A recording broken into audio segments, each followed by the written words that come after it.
Hi everybody, it's Organic Galaxia. Welcome back to my channel. I'm happy to see you again. Let's do some tarot reading. I want to look today at kind of an offshoot topic of Black Lives Matter. A few years ago, I read this really incredible investigative piece from The Guardian that was about the KKK's infiltration of the police force and the judiciary. That piece was an incredible investigative piece. I tried to look it up on The Guardian, but I couldn't pull it up to give you the author. Maybe someone out there can find that. It's a few years old, but essentially it was saying that, the KKK has intentionally and systematically infiltrated police departments across the nation, but especially in the South, and the judiciary,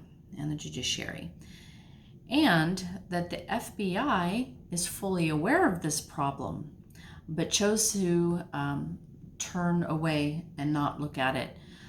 Some of the excuses for that action are that we don't consider the KKK a terrorist organization, and there just weren't laws in place, I guess, to prosecute that, and plus free speech, which has been the longest defense for allowing the KKK to continue.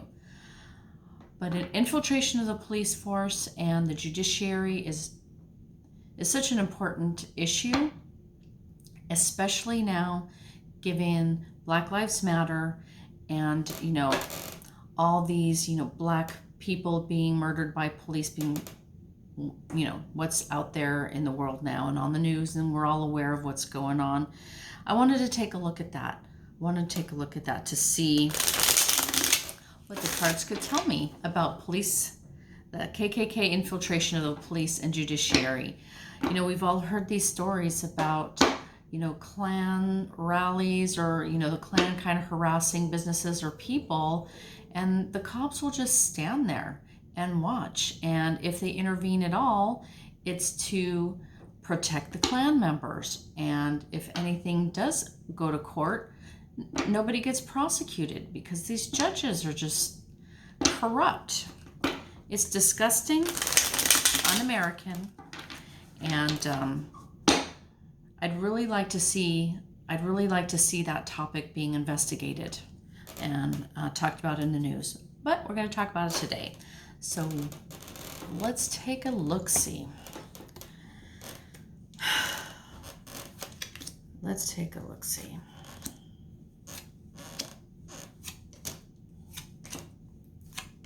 So we're looking at white supremacists, the Klan, infiltrating police departments and the judiciary. So, the state of this situation, the Eight of Cups, is basically leaving everything you have behind. You're moving on. You're turning your back. You're walking away.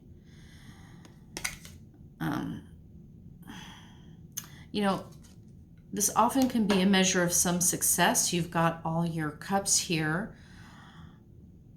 So you've had some success at what you're doing, but the time has come for you to turn your back and go on a new adventure.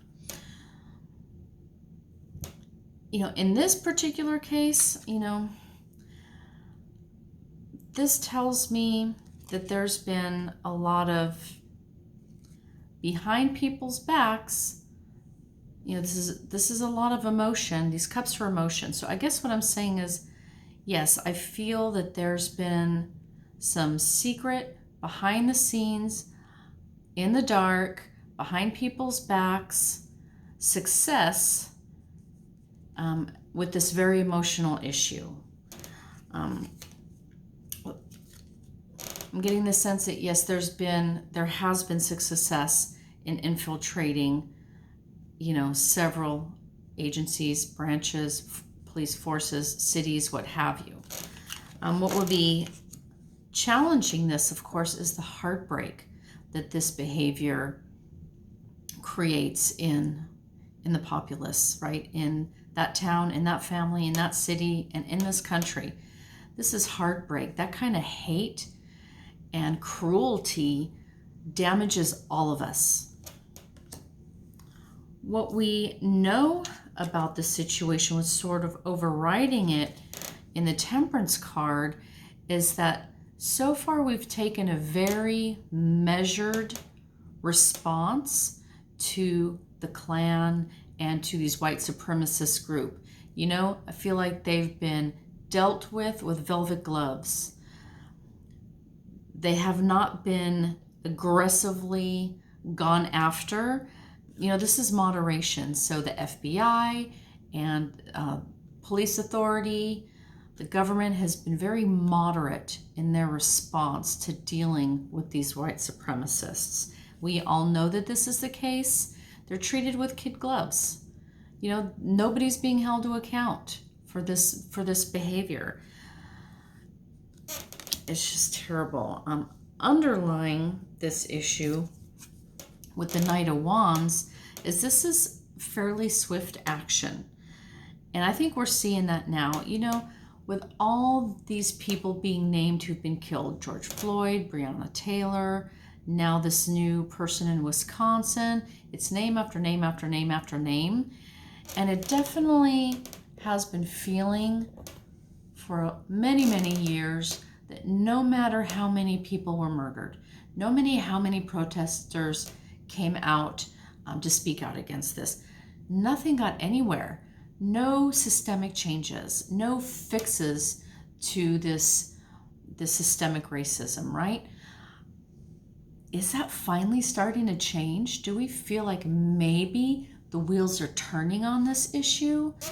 Maybe some action will be taken to correct the systemic violence, systemic racism? This knight with his wand of action, I think there is coming. Change is happening. Change is happening. Kind of late, for sure, but something's finally moving forward on people just understanding this issue and accepting it. In the past, we have the Six of Pentacles. So this is money changing hands. And when we're dealing with infiltration of a police force or a judiciary, this is how it gets done. Money changing hands, buy-offs, bribes, payoffs, what have you.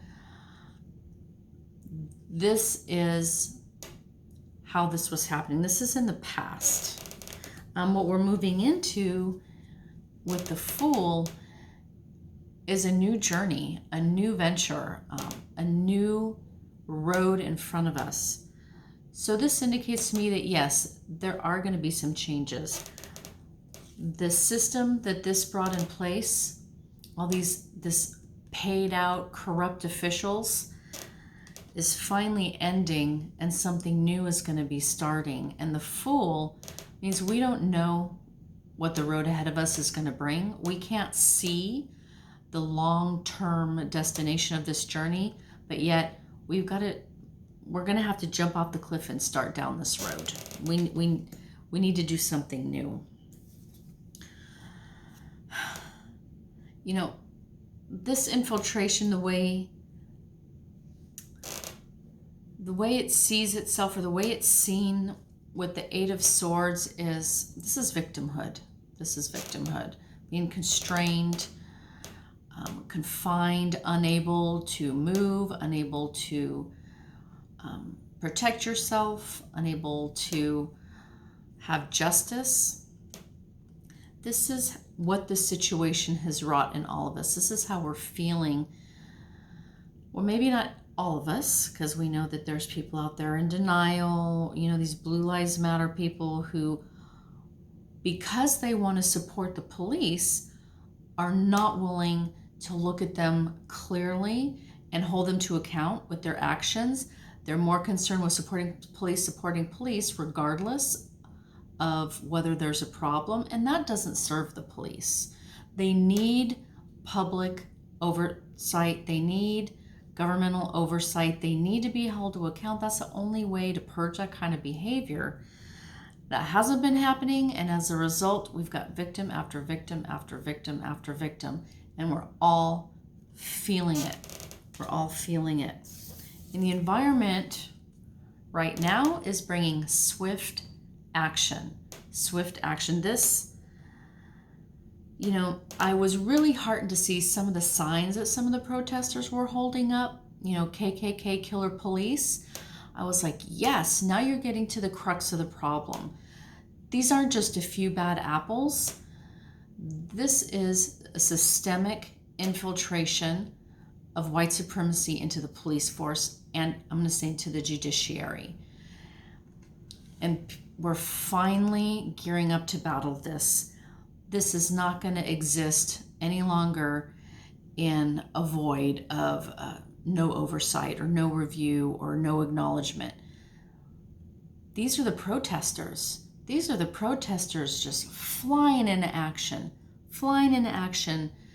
to protest this notion of white supremacy, and of course to support Black Lives Matter. These are all the wonderful protesters who are coming out like soldiers, like the American soldiers. They are fighting this stain, you know, this stain that's been plaguing our country since its founding. Hopes and fears. Justice, of course. What would they be fearing? Justice. All of these, it's not just a matter of holding police to account, right? You gotta dig in the dirt to find out how these groups, these white supremacist groups, how are they infiltrating? What is the mechanism that's allowing them to get in there? Yeah, there's money, there's payoffs, but justice needs to take a look. And what I'm saying is true justice isn't just throwing a couple bad cops in jail. True justice is stopping that infiltration, of removing those bad seeds in those forces and on those benches, getting them out of there, understanding how they were moved in, so we can stop that flow, right? That cannot happen anymore. Our police and our judiciary need to be solid, good, ethical people. They are supposed to be held to a higher standard than the average person. They're supposed to have better control of their instincts and their reflexes and their own internal belief systems. They're not supposed to be taking this stuff out on regular people. So I guess, my point is justice. The fear is them being rooted out, found out, and held, you know, hopefully arrested, tried, prosecuted, so forth. Justice cannot come soon enough. For the outcome with the Four of Pentacles, these people holding on to their money. Why does it always come down to money? Yes, this is a moral issue, and racism doesn't really, you can't pay racism off, but there are people, and I'm feeling judges especially, sitting on their benches, holding on to whatever financial gains this corruption is giving them. So I feel like these people are getting paid off. Now, obviously, if you're a white supremacist, you don't need to get paid off to spout your views. But when you join a police force, you join a judiciary, you know, you're putting yourself at risk. If your views become known, you're putting yourself at risk. And I think this is them feeling that risk, holding on to their money, feeling insecure, hiding, still wanting to hide in the shadows and not be found out. So yes, this is still a problem because these people are hiding. there hasn't been the proper investigation that's been needed to root them out, to figure out how this has become a nationwide infiltration problem. This is not just, oh, some racist guy got hired at the police department. No, that's not what I'm talking about here. I really wish that article in The Guardian would have gone somewhere as far as the FBI being held to account here. I guess what the cards were telling me is the Black Lives Matter movement is getting the wheel turning. It's starting, change is starting to happen, but with the money underlying this problem and the secrecy, it has not yet been stopped or rooted out or even figured out how we can deal with that issue.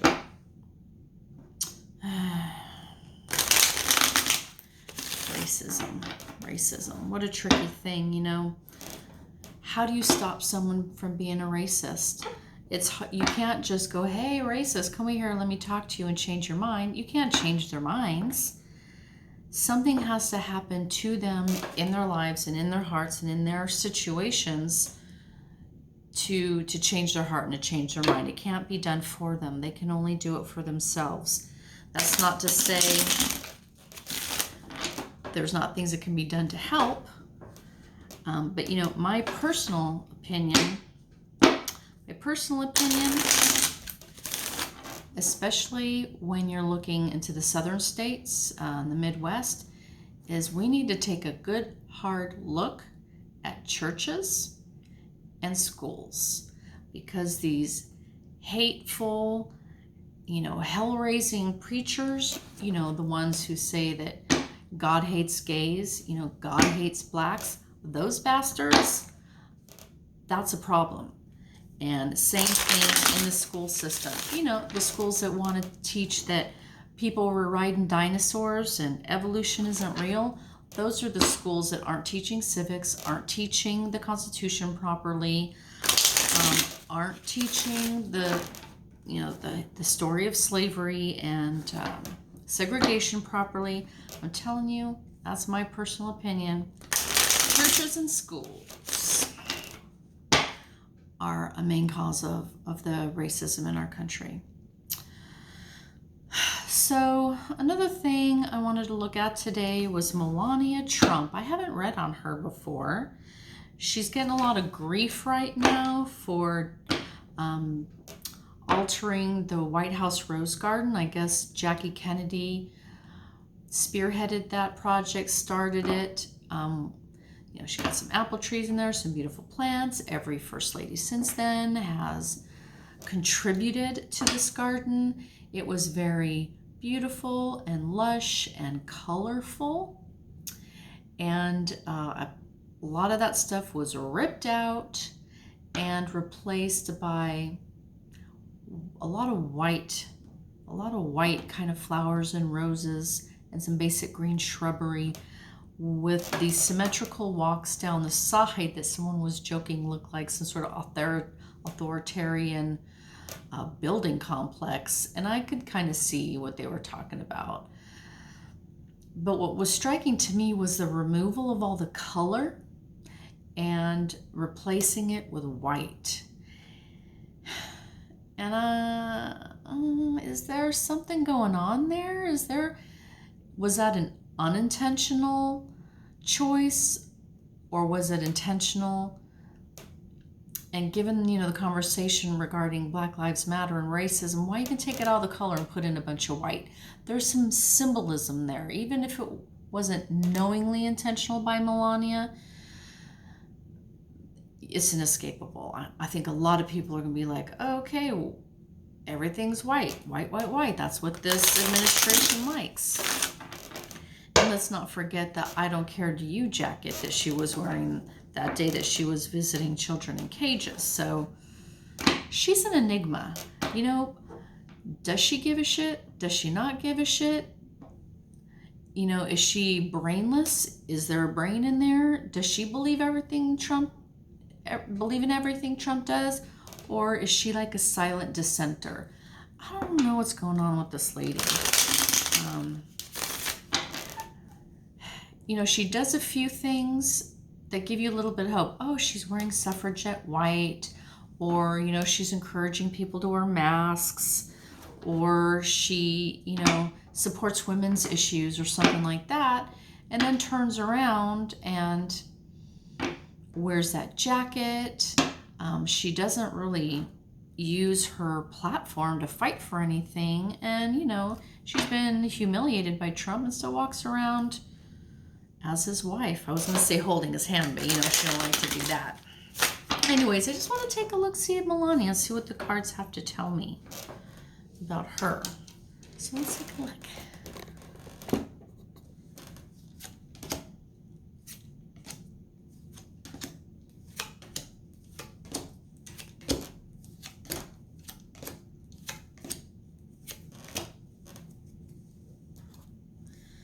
Okie dokie. So, at the base of the reading, what represents Melania is the Justice card. It's the Justice card. So, you know, obviously, her husband's administration is in the process of facing justice.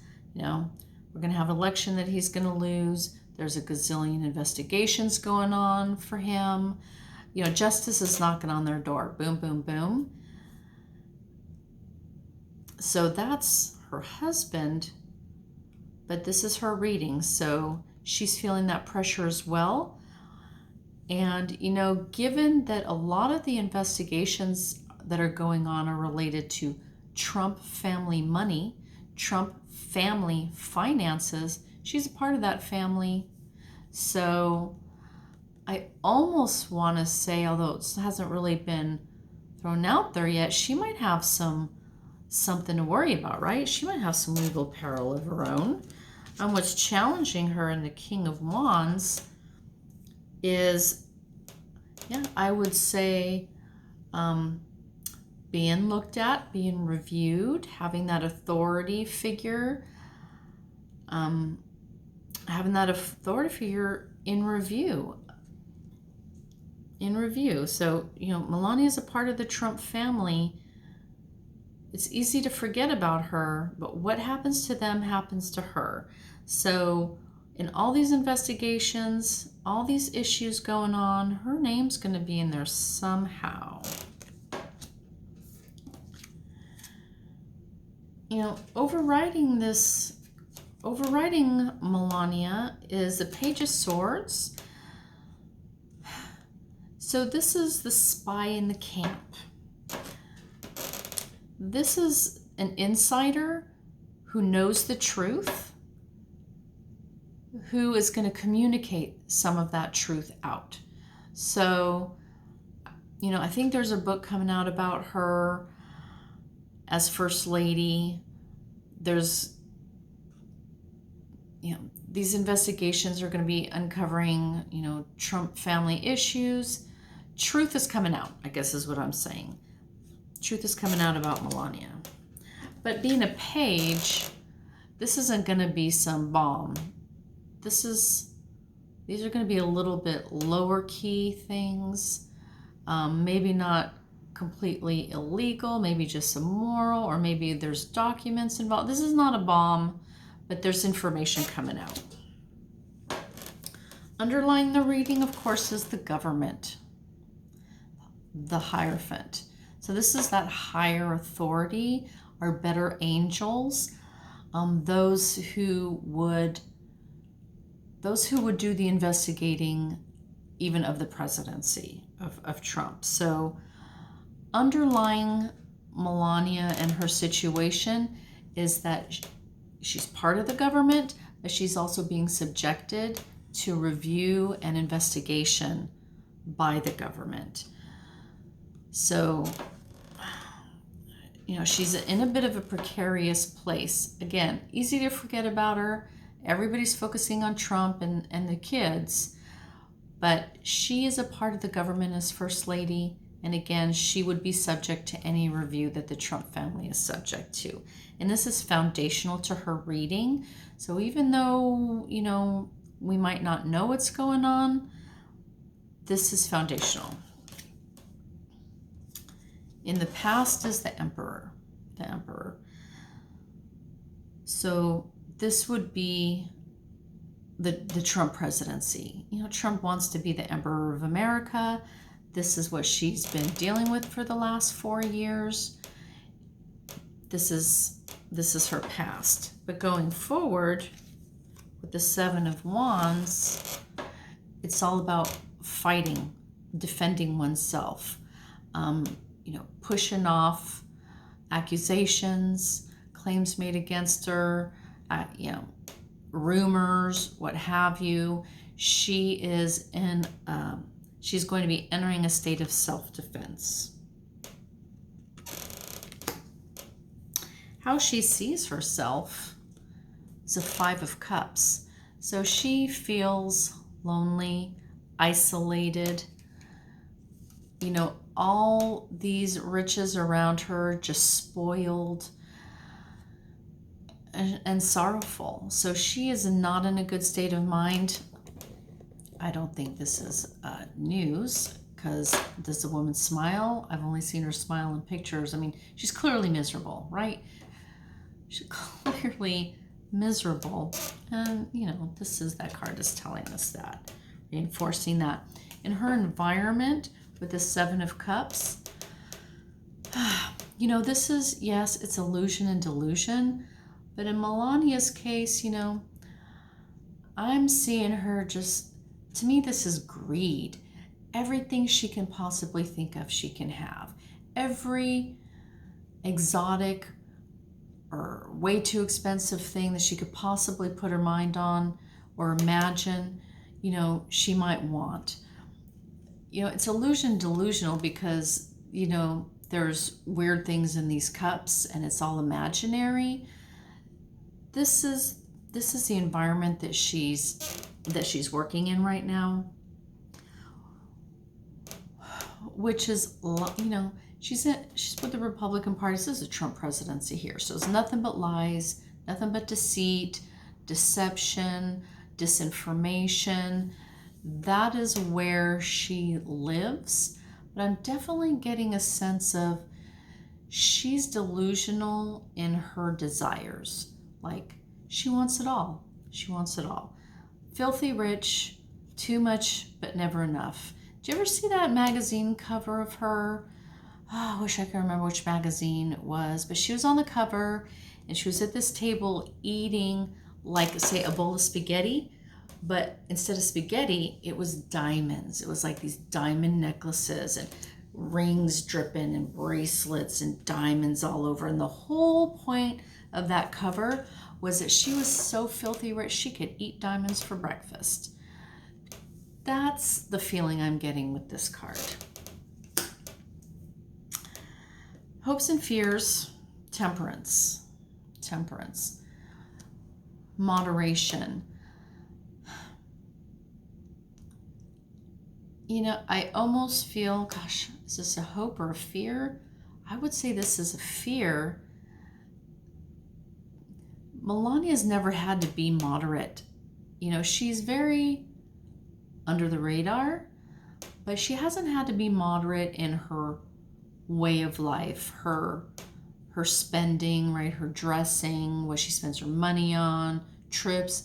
She leads a lavish lifestyle. Living a moderate lifestyle, I can imagine, would be a crazy fear of someone that wealthy. And the outcome for Melania is the lovers. So, this is the relation. I'm going to say this is her marriage. This is her relationship with the president.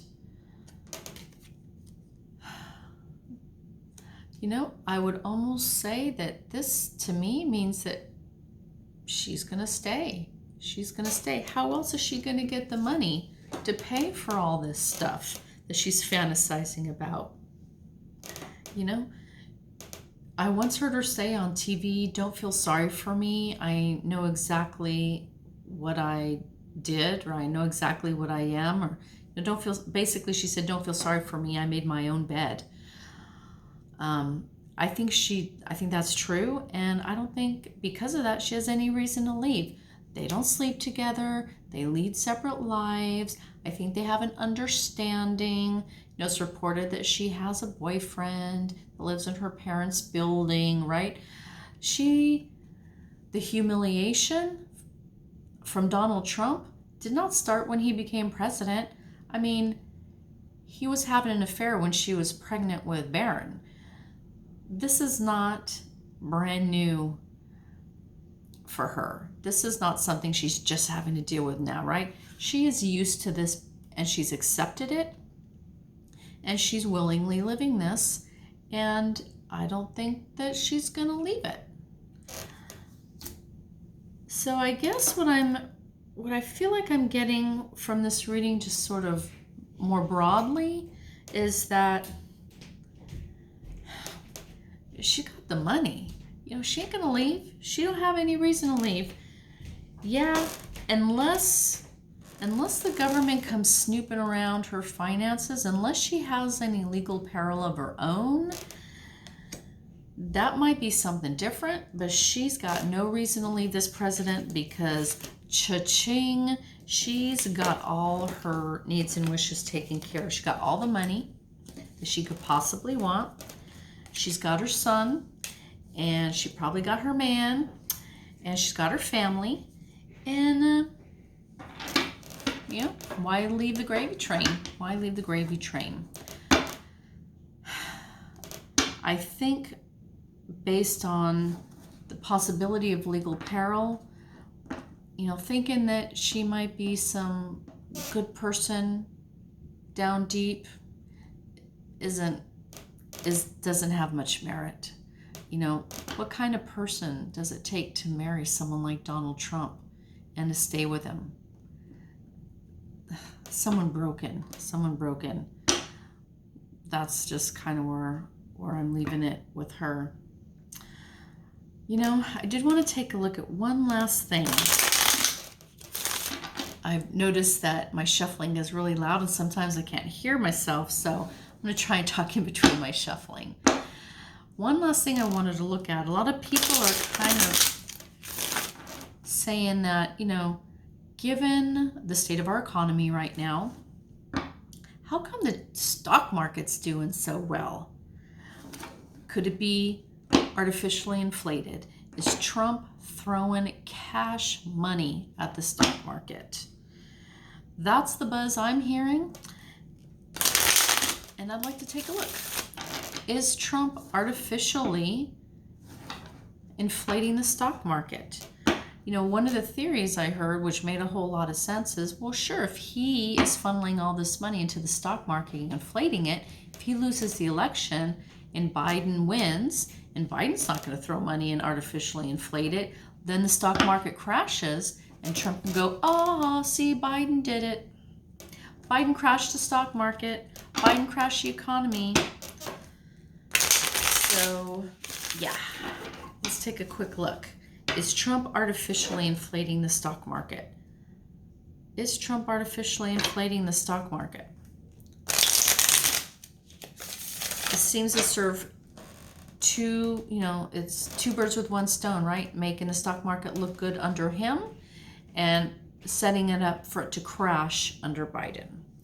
So, Spirit, can you tell me if this is the case? Is Trump artificially inflating the stock market?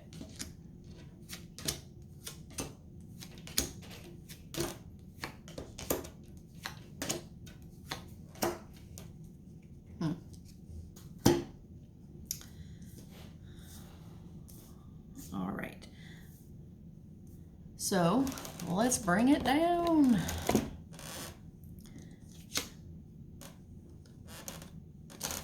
So, Ten of Swords.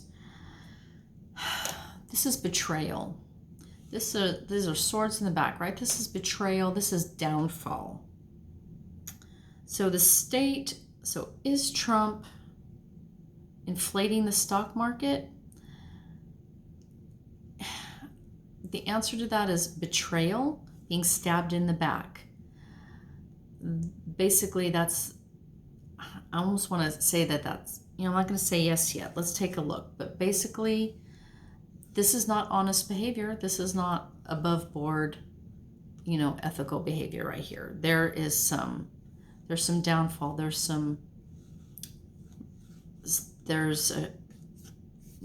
bad things going on here.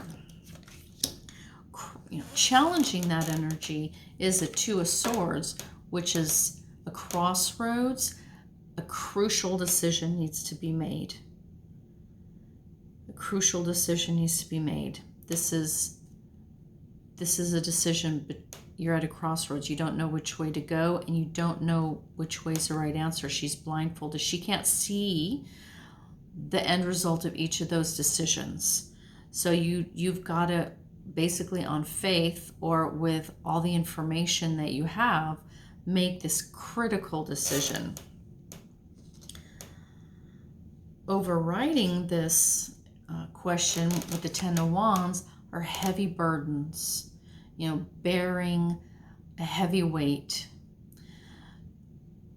So, with these wands, this is the merchant. The wands represents the merchant class. This is the business. This is business. So yes, I see that this is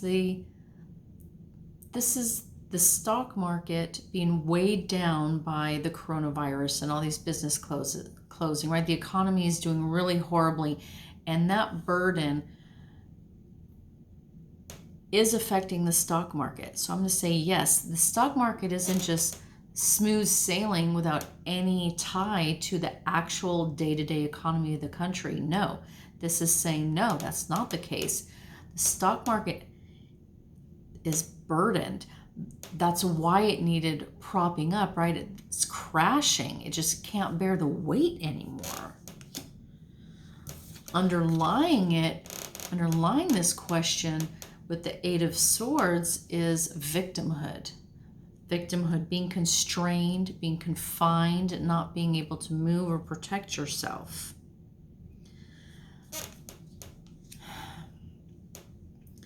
In the past, we have the Four of Pentacles, financial insecurity, cleaving to the money that you do have, but insecure, holding on to your assets. Hedging your bets is what I'm getting there. And what we're moving into is the Emperor. It's the energy we're moving into is the Emperor. So this is a person who calls all the shots. The quality of the Emperor is the quality of the foundation that we all sit on. The Emperor runs the country. How he rules is how stable we all are. So just right here, I'm thinking, yes, the stock market is burdened. The stock market is burdened. We're all feeling like victims of this economy and the insecurity around that, okay? The insecurity around that is leading to some betrayal, being stabbed in the back. And so,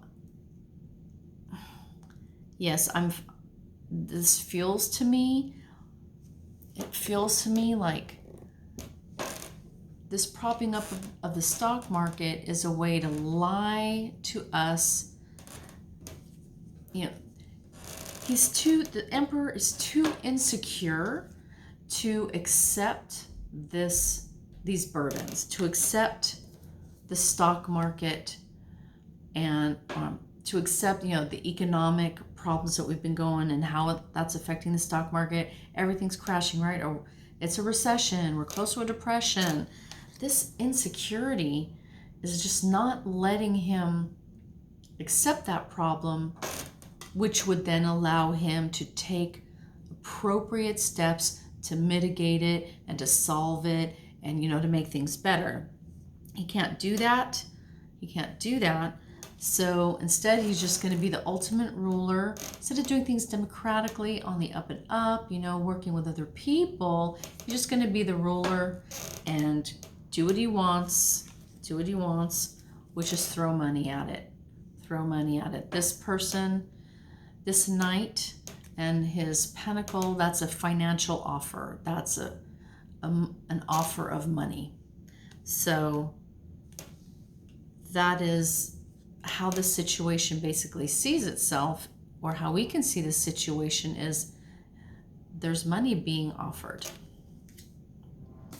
In the environment, the Nine of Wands,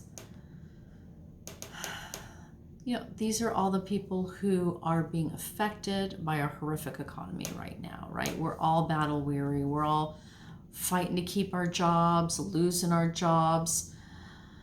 It's just a tough economic and business environment that we're all dealing with, and the fear or the hope, let's call it a hope this time. The hope is all about balancing the money, juggling the money, trying to keep all those balls in the air so it doesn't all come crashing down. This is the hope.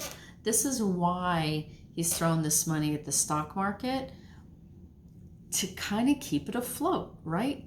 To kind of keep some balance in there, keep the balls in the air so that it doesn't get blamed on him. So this depression doesn't happen under his watch. And the outcome with the Queen of the Queen of Cups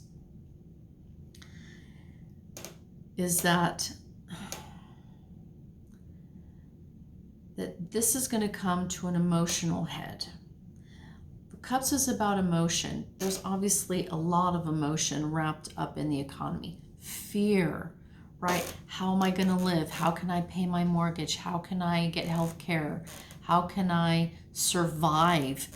That is a, profound, one of the basic fears of all people is that survival. And that is what is, I would say that's what's allowing this propping of the stock market to kind of continue, is people are like, well, okay, maybe it'll help. Maybe it'll stave off some of this fear. But this is the intense emotion that's surrounding this question. I think it's pure fear and insecurity that is driving this president or whoever's involved to artificially prop up the stock market. So I'm not seeing here that it's specifically done to crash the market under a Biden administration. Maybe that's just a perk. What I'm seeing, what these cards are telling me, is that was done purely out of fear,